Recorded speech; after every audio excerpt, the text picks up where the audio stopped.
I see a lot of debates online about renting versus buying, and generally, I think culturally in the UK there's an obsession with buying a house. If you don't own one yet or haven't bought by a certain age, it's subtly frowned upon, and it's almost like you're behind. This is my take.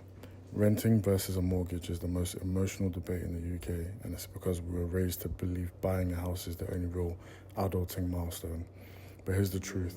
That mindset was built for our parents' economy and not ours. House prices relative to income are significantly higher than they were for previous generations, especially in London and the southeast. So a lot of millennials aren't bad with money. The maths just got a lot harder. And there's uncomfortable truths we don't talk about enough. A large number of people buying today are not doing it purely from savings discipline alone.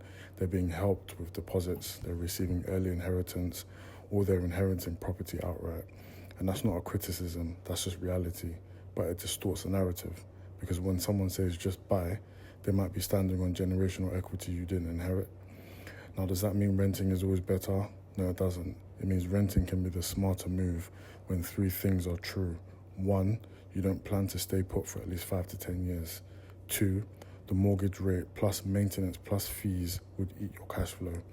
Three, you can actually invest the difference consistently because the game is simple. If renting gives you flexibility and allows you to build assets elsewhere, you're not behind, you're reallocating. And those elsewhere assets matter.